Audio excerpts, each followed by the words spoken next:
இருக்கிறீங்க? இல்ல ஜி பிளாக்ல ஓ, எதுக்கு டிக்கெட் கொடுக்குற நீ பிளாக்ல?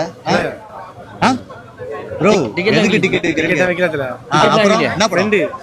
ஆரியன் தான் ஃப்ரெண்ட் நாங்க ஒண்ணா போறோம்.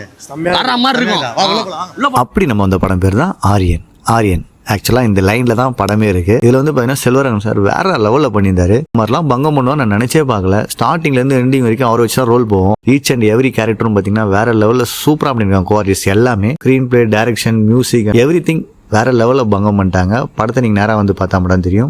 விஷ்ணு விஷால் பார்த்தீங்கன்னா எப்பயுமே ஒரு ஸ்டோரியில் பண்ணிட்டு இருப்பாருங்களா, அதுலேருந்து ஒரு டிஃப்ரெண்ட் ஜேர்னல் அது பண்ணியிருக்காரு. அந்த கேரக்டர்லாம் வாழ்ந்துருக்காரு. அந்த மாதிரி ஹீரோயினும் சரி செம்மையாக பண்ணியிருக்காங்க. எல்லா கோஆர்டிஸ்டும் சூப்பராக பண்ணியிருக்காங்க. படமே செம்மையாக இருக்குங்க.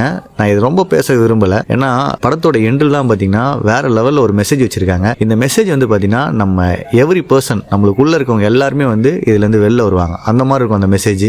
இவங்களாம் நம்மளுக்கு முக்கியமாக தேவையா அப்படின்னு நம்ம நினைப்போம். பட் ஆனால் அவங்க படத்தோட எண்டில் தான் வந்து அவங்க தான் தேவை அப்படின்னு தெரியும். ஸோ எல்லாத்தையும் நான் ரிவீல் பண்ண விரும்பல. October 31 ஆல்ரெடி ரிலீஸ் ஆயிடுச்சு. நான் படம் பார்த்துட்டேன். படம் சூப்பராக இருக்குது. நீங்களும் வந்து தேட்டரில் வந்து பாருங்கள். அப்போ தான் அதோட அட்மாஸ்பியரில் செம்மையாக இருக்கும். தேங்க்யூ.